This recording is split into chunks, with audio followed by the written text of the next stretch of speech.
안녕하세요. 봄을 맞아서 산이고 길가에 꽃들이 만개를 하고 있네요.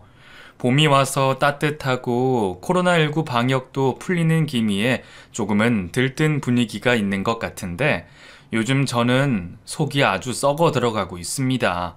솔직히 길가에 벚나무만 봐도 신물이 올라올 만큼 속이 쓰려요. 다들 기분이 좋은데 저는 그렇지 않은 이유. 이곳에서 속풀이 한번 하고 가겠습니다. 저는 현재 대구 근교에서 커피숍을 운영하고 있어요. 원래 직장 생활을 했었는데 과도한 업무 스트레스 때문에 너무 힘들더라고요. 유통업을 하는 직장이었는데 영업하는 것도 힘들고 매달 실적에 쪼이는 것도 힘들고 게다가 일이 끝나고 술 회식하는 게 너무 힘들었어요. 원만한 직장 생활을 하려면 안 마실 수도 없는 일이잖아요. 그래서 무리하게 먹고 그랬더니 건강은 다 잃고 스트레스 때문에 원형 탈모 생기고 이게 사는 건가 싶은 생각에 일을 때려치웠습니다. 그때가 30대 후반이었어요. 한창 자식 키우고 집 사고 차 사고 할 나이에 직장을 그만두는 건 솔직히 좀 어려운 일이죠. 근데 제가 그 나이에도 결혼을 안 한 노총각이었거든요. 그래서 과감하게 사표를 던질 수가 있었죠. 제가 회사를 그만두고 나니 친구들이 엄청 욕하더군요. 노총각이라 철이 안 들었다면서 그 좋은 직장 왜 그만두냐고 다들 한마디씩 했지만 저는 확실히 느꼈습니다. 다들 겉으론 욕하면서 저를 엄청 부러워한다는 걸요. 대한민국 직장인들 중에 업무 스트레스에 안 시달리는 사람들이 거의 없잖아요. 그것 때문에 저는 탈모까지 왔으니까요. 어쩌다 보니 그 나이 되도록 혼자 있어서 사표도 낼 수 있었지만 보통의 직장인들은 거의 불가능하죠. 내 몸이 망가지는 걸 알고 있어도 죽자 사자 회사에 매달려 일해야 하는 현실이 참 슬프기도 합니다. 건강을 계기로 일을 그만두기는 했는데 저도 먹고 살아야 하는 건 있으니 새로 일을 하긴 해야 했어요. 뭘로 먹고 살아야 하나 고민을 하는데 와, 직장 생활은 다시 하고 싶지 않더군요. 배운 게 도둑질이라고 일자리를 알아보니 죄다 하던 일 쪽으로 걸리는데 그건 진짜 하기 싫었거든요. 그래서 내 장사를 한번 해봐야겠다는 생각을 하게 됐습니다. 요새 코로나19 때문에 자영업도 진짜 힘들잖아요. 그래도 제가 자영업을 해야겠다고 생각했던 7, 8년 전에는 지금보다 나은 상황이었으니까요. 그리고 점점 나이도 먹어가는데 언제 잘릴지도 모르는 직장 생활을 다시 시작하는 건 아니다란 생각도 들었고요. 뭘 하면 좋을까 고민을 하고 있는데 이모가 저한테 연락이 왔어요. 하나 있는 아들이 빈둥대고 있으니 어머니가 이모한테 하소연을 하신 모양이더라고요. 종혁아, 너 요즘 논다며? 아, 이모, 노는 건 아니에요. 재충전하고 있어요. 재충전 같은 소리 하고 있네. 그게 백수지. 너 잔말 말고 내일 이모 가게로 와. 예? 이모 가게로? 이모는 대구 근교에서 큰 커피숍을 운영하고 계셨어요. 결혼 후에 계속 장사를 하시던 분이라 장사 수완이 꽤 있으셨는데 이모가 변경하는 업종마다 유행을 해서 늘 돈을 잘 버셨거든요. 그러다 보니 외가 쪽 식구들 중에서는 제일 잘 사는 사람이었고요.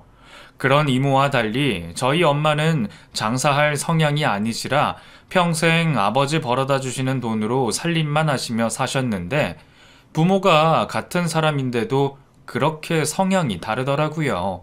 어쨌든 이모가 오라고 하셔서 오랜만에 드라이브도 할 겸 이모 가게를 찾았고 늦은 오후인데도 카페에 사람이 꽉 차 있는 걸 보게 됩니다.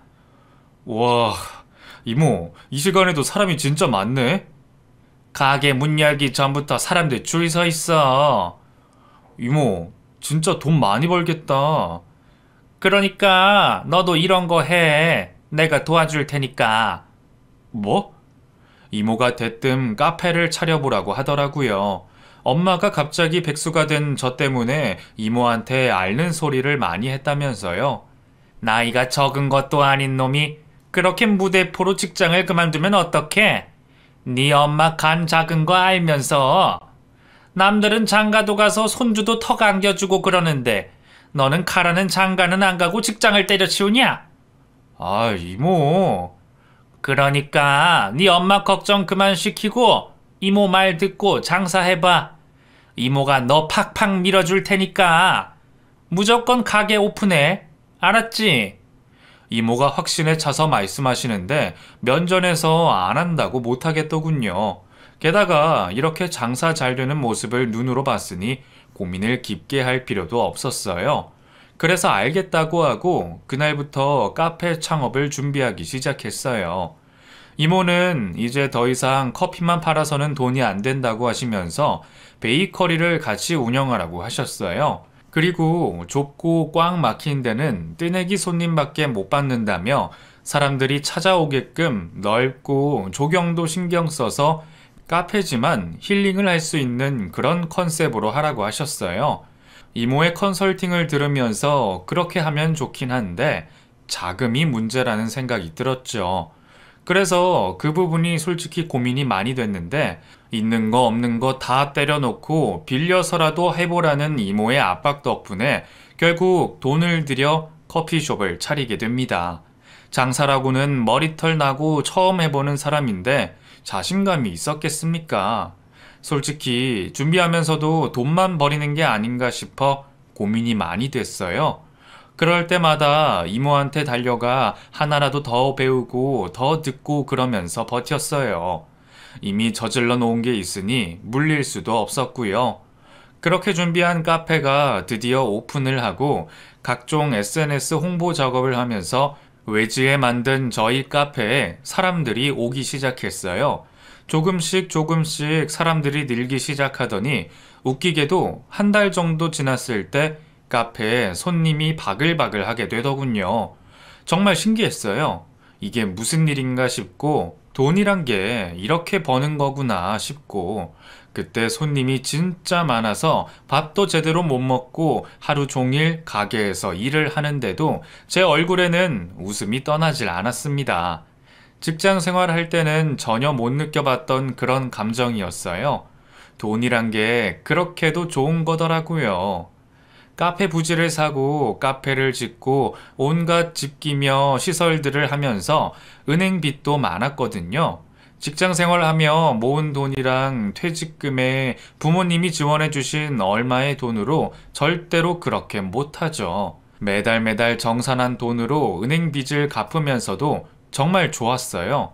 빚 갚고 나면 남는 건 별로 없었지만 땅이랑 건물이 제 거가 되는 거니까요.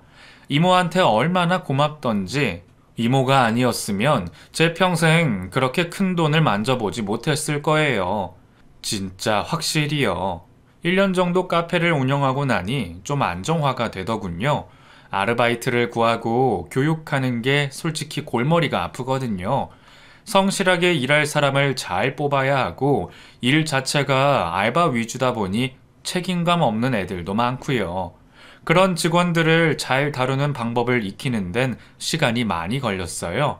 인원 관리하는 것도 이모한테 늘 상의하고 조언을 구하고 했더니 요령도 빨리 생기고 그러더라고요. 그래서 빨리 자리 잡게 됐었어요.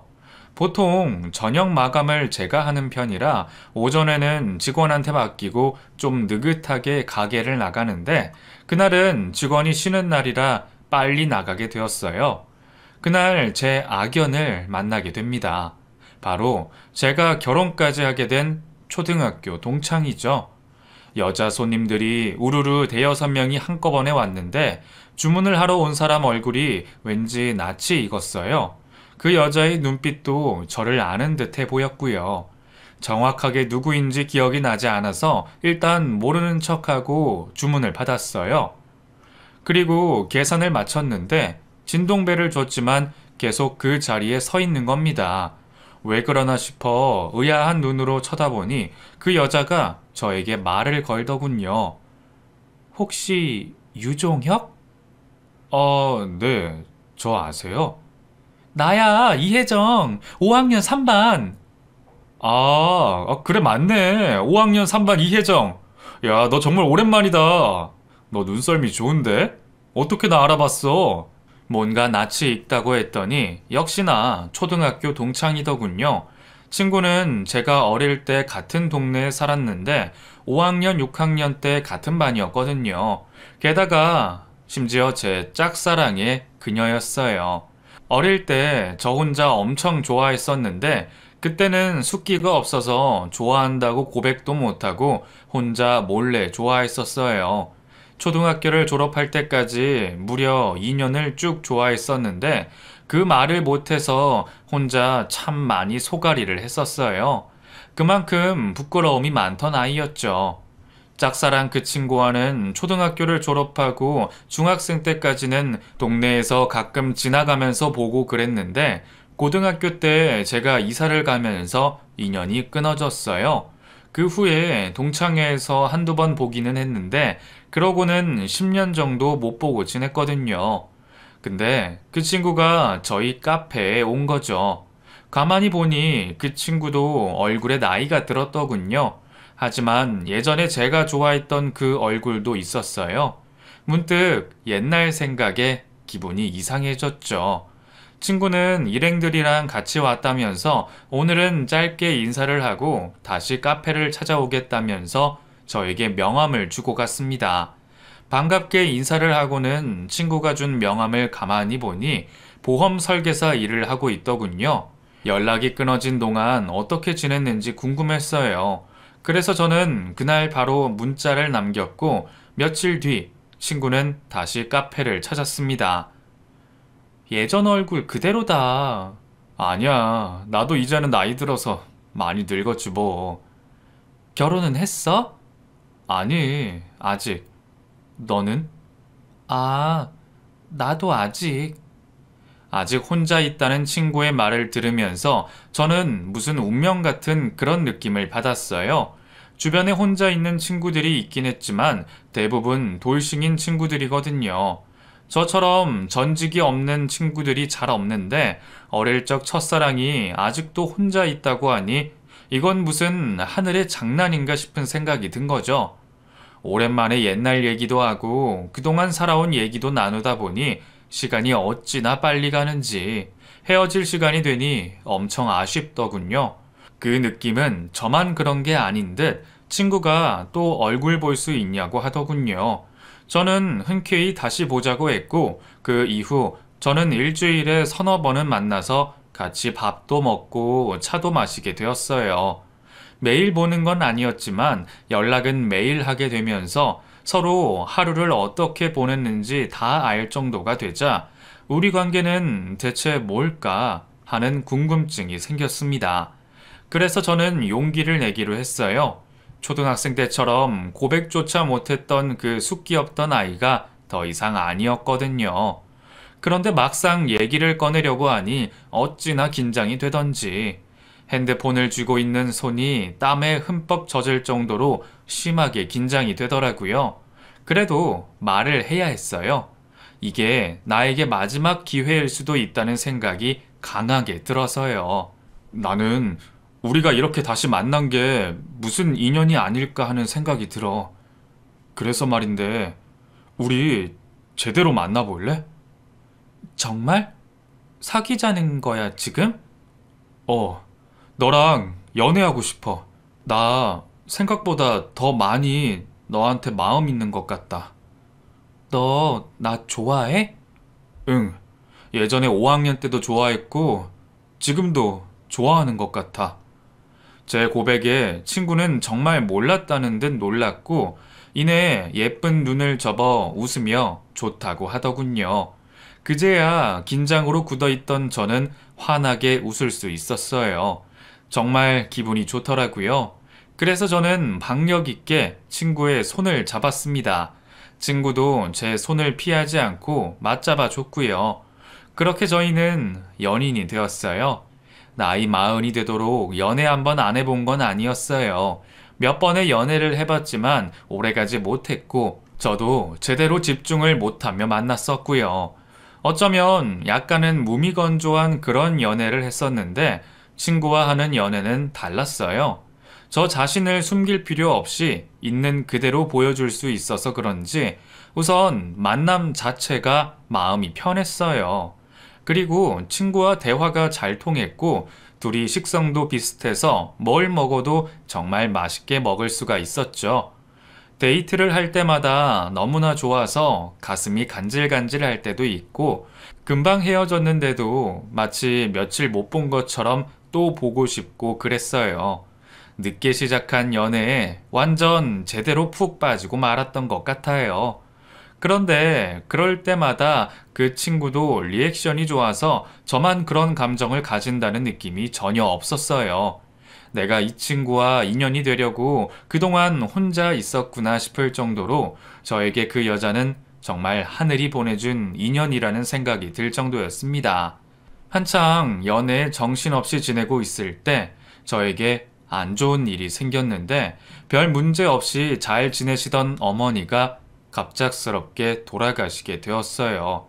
카페가 바빠서 정신없이 일하고 있는데 어머니가 심장마비로 돌아가셨다는 연락을 받게 되었죠. 일손이 부족한 상황이었지만 직원에게 일을 맡기고 미친 듯이 병원으로 갔지만 이미 돌아가신 어머니만 보게 되었어요. 그때 받은 충격은 정말 말도 못할 정도예요. 아버지도 엄마가 유언 하나 못하고 갑자기 돌아가신 거라 넋이 나가 계셨고 일하다가 연락을 받고 온 누나도 돌아가신 엄마 모습에 오열을 했죠. 사람이 어쩜 이렇게 허무하게 떠날 수가 있는지 우리 가족 중 아무도 준비되지 못한 상황이라 그 충격이 더 심했던 것 같습니다. 곧 장례를 치르고 어머니를 떠나보낸 저는 한동안 정말 많이 힘들었어요. 아들 하나 있다고 늘 본인보다 저를 우선으로 사셨던 어머니셨는데 장가도 가고 손주도 안겨드리며 보통 평범한 아들들처럼 그런 모습을 못 보여드린 것 같아 저 자신이 너무나 한심스러웠어요. 부모님이 언제까지나 제 곁에 있어 주시는 것도 아닌데 왜 저는 평생 제 곁에 계실 거라고 생각을 했던 건지 뒤늦게 후회를 해도 이미 떠난 어머니가 돌아오실 수는 없는 일이었어요. 그렇게 후회되는 일들로 괴로워할 때 그 여자가 제 곁에서 위로를 많이 해줬어요. 제가 술을 마시고 싶어 하면 같이 잔을 기울여줬고 걷고 싶어 하면 말없이 같이 걸어줬습니다. 울고 싶어 하면 어깨를 빌려줬고 괴로워할 때 저를 안아줬어요. 문득 이렇게 외롭고 힘들 때 내 곁에 있어주는 이 여자가 내 평생의 인연이다 라는 확신이 들었습니다. 그래서 이 여자를 잡아야겠구나 싶었어요. 그래서 저는 그녀에게 청혼을 했어요. 나 지금까지 혼자 살면서 한 번도 누구랑 같이 살고 싶다는 생각한 적 없어. 그런데 너 만나고 내가 마음이 바뀐 것 같아. 남은 내 인생 너하고 같이 살고 싶어. 나랑 결혼해 줄래? 종혁아, 내 맘 받아줘, 혜정아. 그녀는 한참이나 머뭇거렸어요. 내 마음과 같을 거라고 생각했었는데 그녀의 침묵이 길어지자 제 입이 바짝바짝 마르더군요. 나도 너 정말 많이 좋아하는데 당장 괴로운 마음 때문에 도피하듯이 결혼하는 건 아닌 것 같아. 네가 좀 더 진지하게 생각해보고 그때도 내가 좋으면 다시 얘기해보자. 응? 그러면서 제 청혼을 거절했습니다. 그 나이 되도록 결혼을 안 했다는 건 자기만의 생각이 있다는 거겠죠. 그래서인지 친구는 제 청혼을 바로 받아주지 않은 것 같았어요. 그래도 다시 얘기를 해보자는 여지는 남겨두더군요. 나와 마음이 같을 거라고 생각해서인지 마음이 무거웠어요. 하지만 성급하게 굴 것이 아니라 천천히 다가가기로 마음을 먹고 기다렸어요. 왠지 기분에 저를 거부하는 건 아닌 것 같은 느낌이 들었거든요. 그리고 왠지 이 여자와 결혼할 수 있을 거라는 알 수 없는 확신도 있었고요. 제가 연애하는 건 카페 직원들이 다 알고 있었고 그게 이모 귀에도 들어간 모양이었어요. 이모가 연락이 오셔서 사귀는 사람 한번 보자고 하더군요. 엄마가 돌아가시고 이모에게 많은 부분 의지하고 있었기에 제가 사랑하는 사람 소개해드리고 싶은 마음이 있었는데 잘 됐다 싶더군요. 그래서 그녀와 함께 이모를 찾아뵀어요. 같이 맛있는 것도 먹고 대화도 나누면서 좋은 시간을 보냈는데 그렇게 만남을 가진 이후에 이모가 저한테 슬쩍 물어보더군요. 혹시 너한테 보험 들라는 말은 안 하디? 응? 보험? 그런 말 없었는데? 아, 그래? 혹시나 걱정돼서 너한테 무슨 의도 가지고 접근한 건 아닌가 해서. 에이, 이모 왜 그래? 혜정이 그런 애 아니야. 그냥 노파심에 물어본 거야. 둘 다 진심이면 다행이고. 이모는 그때 무슨 느낌이 있었던 건지 그런 질문을 했고 저는 펄쩍 뛰면서 아니라고 했어요.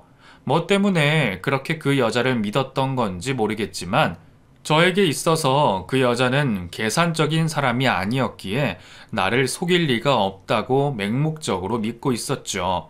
나중에 뒤통수 제대로 얻어맞을 것도 모르고 무조건 내 사람이다 그러면서 그녀를 믿었어요. 카페는 여전히 성업이었고 저와 그 여자의 연애 전선도 이상이 없던 어느 날 전 세계를 마비시킨 코로나19라는 바이러스가 창궐합니다. 아직도 우리를 괴롭히고 있는 이 바이러스 때문에 한동안 카페도 문을 닫아야 하는 지경이 됐어요. 내부적인 문제 때문도 아니고 전염병 때문에 카페에 사람이 뚝 끊어지니 정말 미치겠더군요. 직원만 해도 3명, 알바도 6명이나 쓰던 카페에 직원 1명, 알바 3명만 남기고 모조리 일을 그만두게 했습니다. 그 친구들에게 정말 미안했지만 운영이 안 되니 별 수가 없더라고요. 그렇게 위기를 맞으면서 그 여자와 함께 지내는 시간이 더 늘었어요. 직원과 알바를 줄여서 제가 거의 카페에 있어야 했기에 저를 보러 그 여자가 자주 왔었고 그러다가 일손이 부족하면 그 여자는 팔을 걷어붙이고 일을 도와줬죠. 그 여자는 센스가 있어서 일을 금방 배웠고 분위기가 카페와 어울려서 그런지 손님들도 그 여자를 좋아하는 것 같았어요. 같이 일하고 같이 쉬고 같이 밥도 먹으면서 정말 같이 살면 좋겠다는 생각을 하게 됐고 저는 그 여자에게 한 번 더 청혼을 하게 됩니다. 한 번 거절을 받았기 때문에 자신은 없었어요. 그냥 그랬으면 좋겠다는 생각으로 말을 꺼낸 거였는데 의외로 제 청혼을 받아주는 겁니다. 나도 이렇게 너랑 같이 있어 보니까 마음이 편하고 좋은 것 같아. 그래서 너랑 살아도 되겠다는 생각이 들어. 정말? 정말이야, 혜정아? 응, 우리 결혼하자.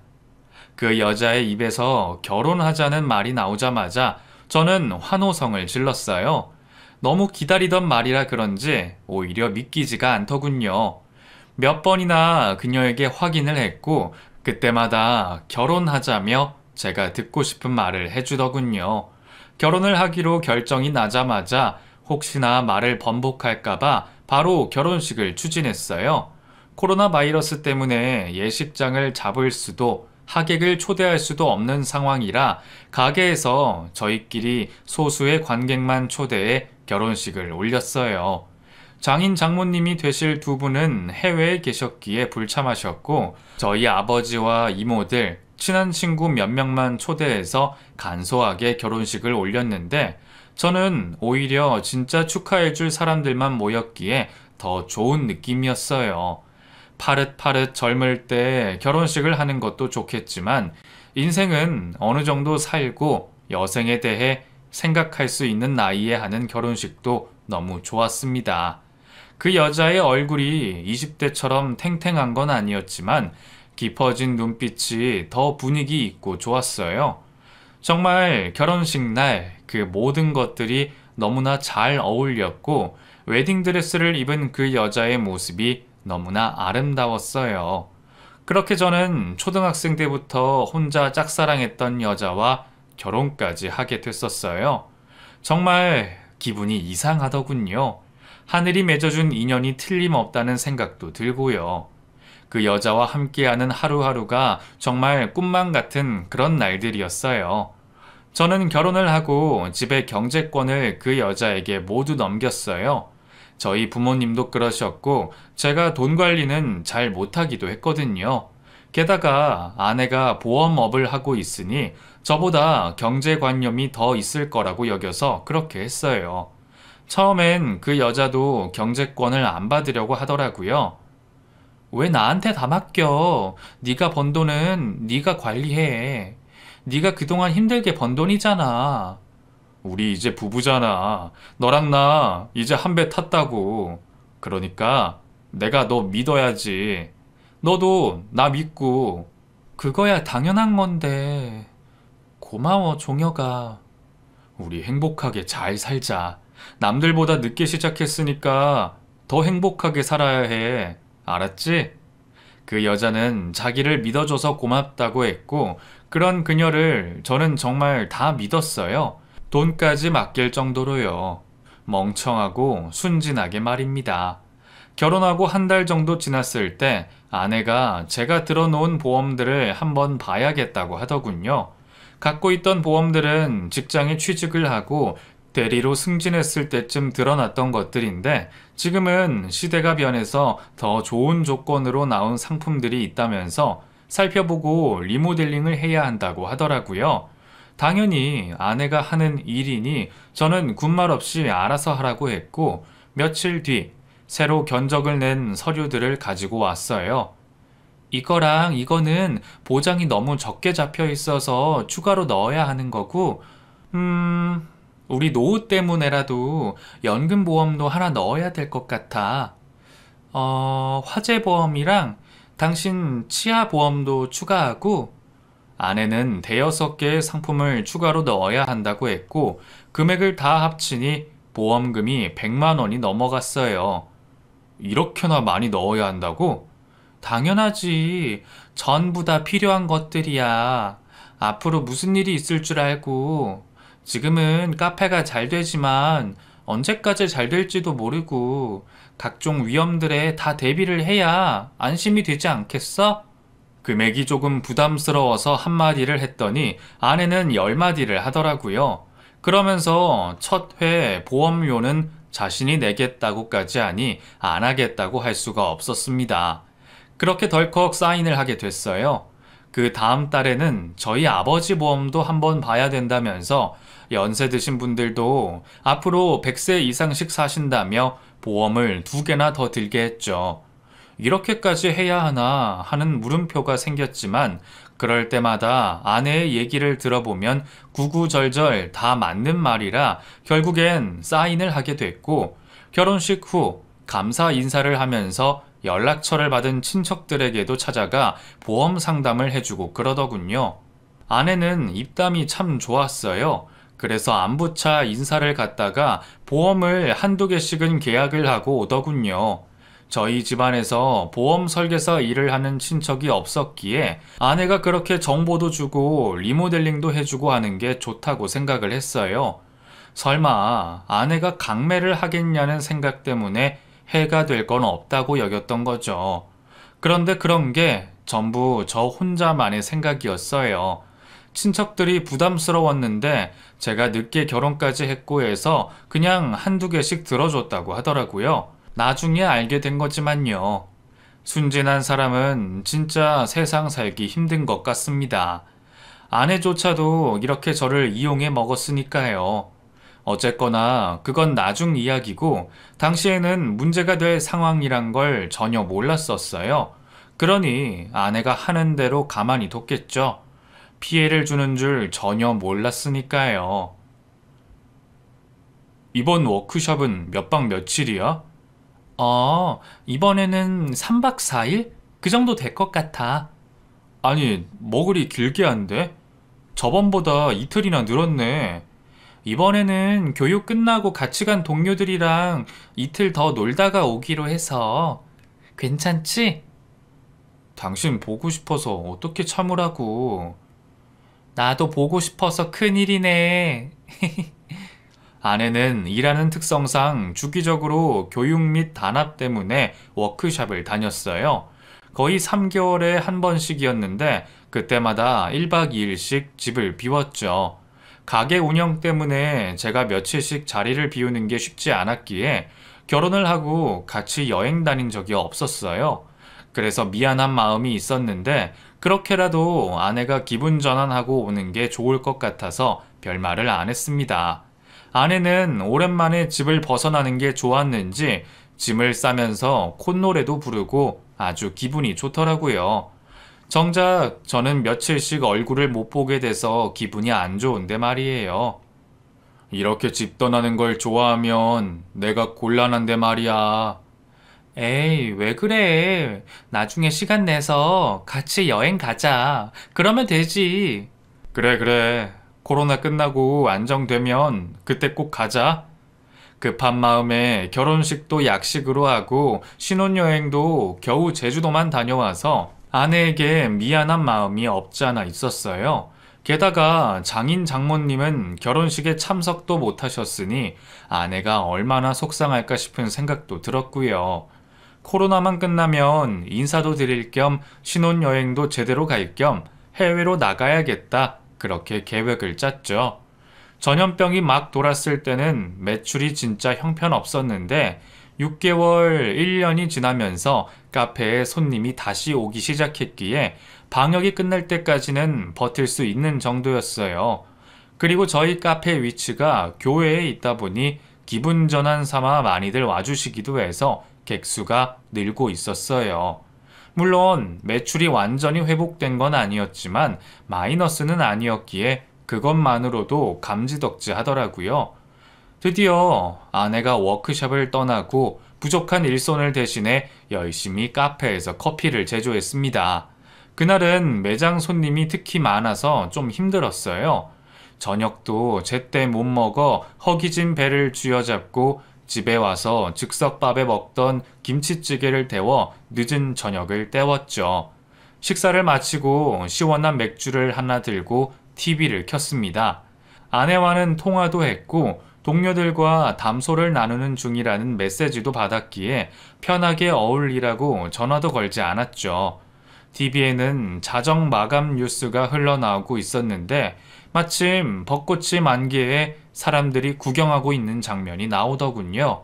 카페 근처에도 벚나무가 있어서 바람에 흩날리는 게 정말 장관이었거든요.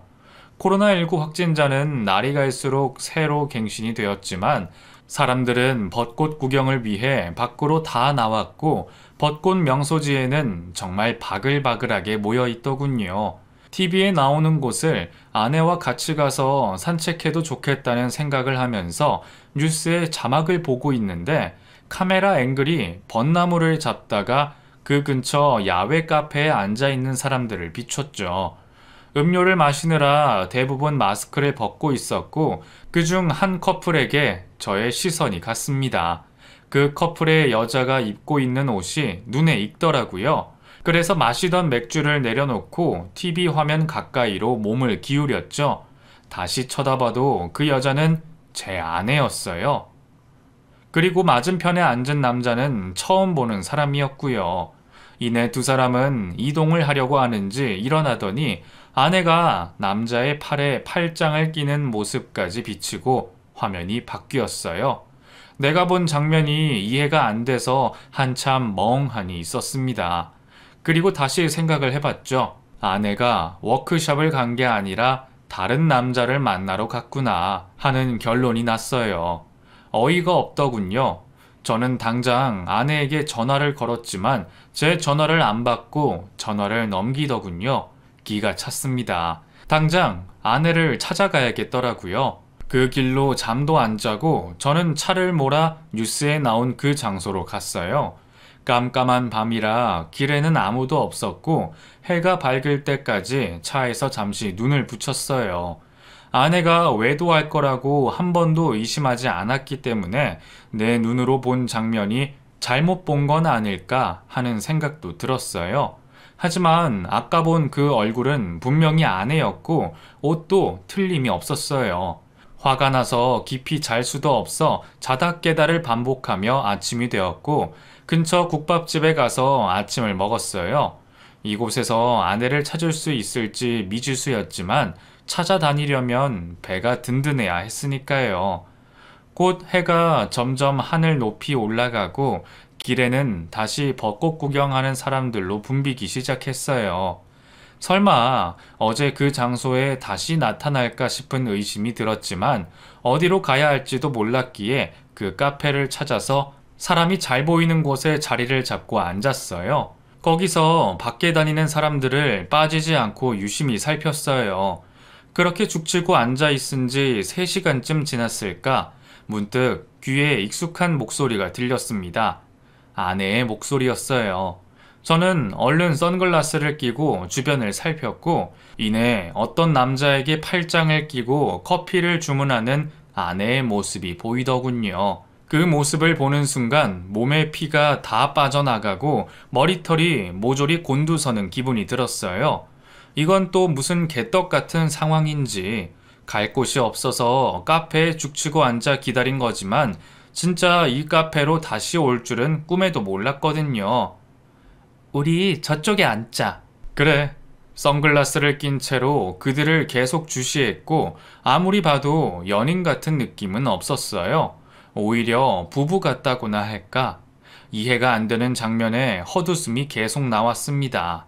더는 두고 볼 수가 없어서 그 테이블로 갔어요.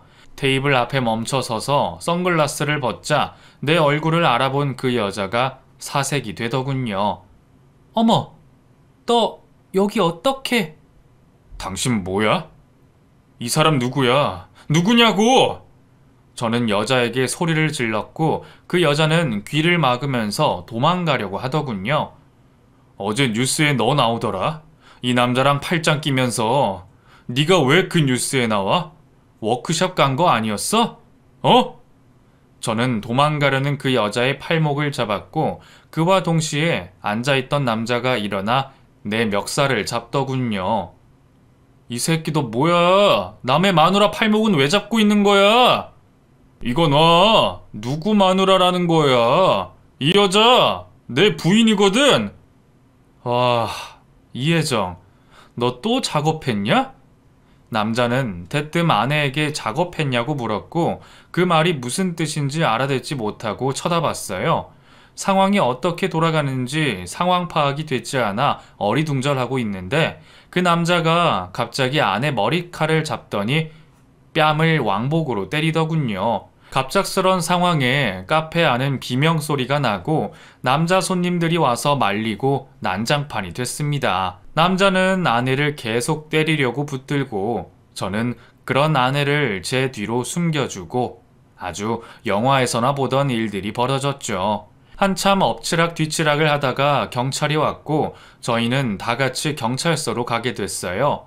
아내는 그 남자에게 맞아서 양 얼굴이 빨갛게 부풀었는데도 남자를 고소하지도 않고 합의하겠다고만 해서 그냥 경찰서를 나오게 됐어요. 어떻게 된 영문인지 도무지 이해가 안 됐고 저는 답을 들어야 했기에 얘기를 좀 하자고 했습니다. 결국 셋은 카페에 앉아서 얘기를 나누게 됐었어요. 이게 어떻게 된 건지 사실대로 얘기해. 나 정말 이 상황 이해 안 되거든?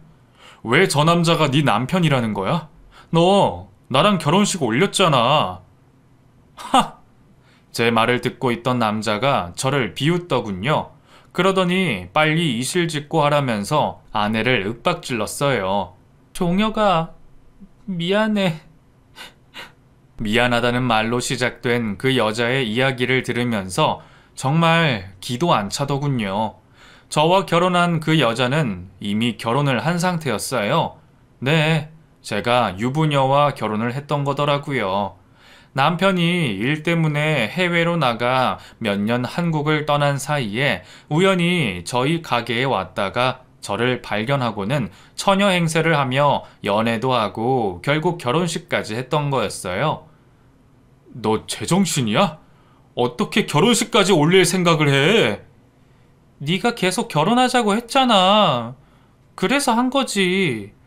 여자는 코로나 때문에 사람들이 모일 수 없다는 걸 악용해서 저를 이용해 먹으려고 겁대가리도 없이 결혼식을 올렸더라고요. 그리고 부부가 된 걸 이용해서 이 보험 저 보험 죄다 들게 해선 수당을 다 챙기고 심지어 제 친척들까지 들쑤셔 이용을 해먹은 거였어요.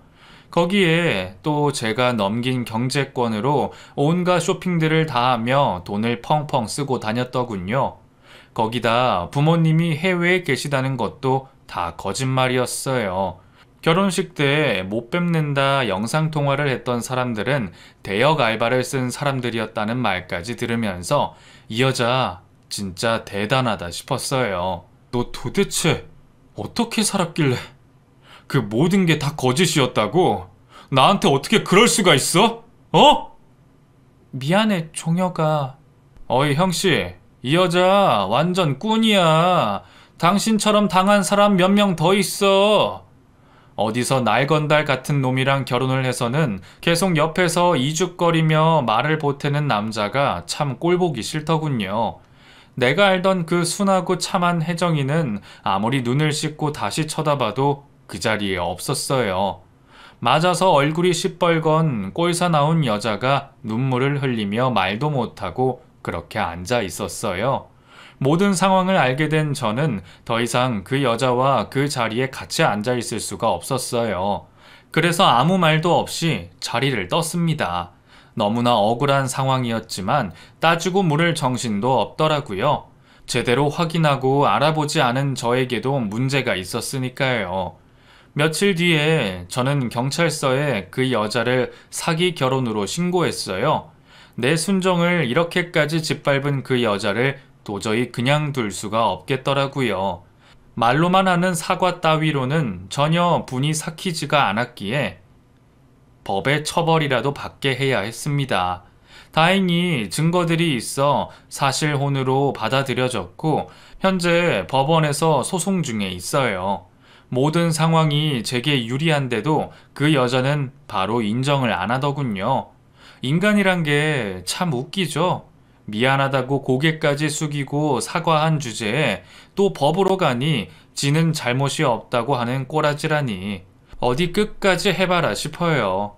네가 이기나 내가 이기나 두고 볼 겁니다. 그 여자가 계약한 보험도 모조리 해지하고 집안에 있던 그 여자 물건들도 모조리 다 갖다 버렸어요. 그 여자의 흔적들을 철저하게 싹 다 지웠죠.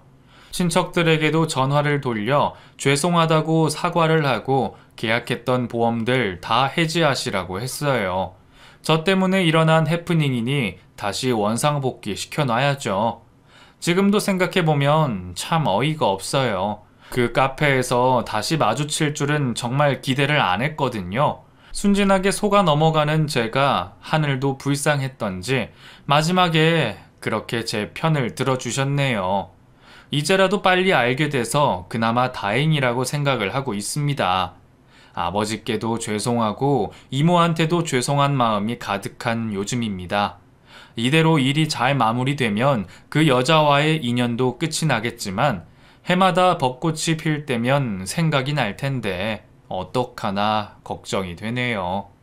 결국 혼자 살아야 할 팔자인가 싶고 돌아가신 엄마께도 못난 아들이라 죄송한 마음만 듭니다. 당분간은 카페 일에 전념하며 텅텅 빈 통장을 다시 채워 넣을 생각입니다. 저에게 카페가 있어서 얼마나 다행인지 몰라요. 제 이야기는 여기까지입니다. 긴 글 읽어주셔서 감사합니다. 구독자분들도 사람 조심하세요. 작정하고 속이려고 하면 못 당합니다. 감사합니다.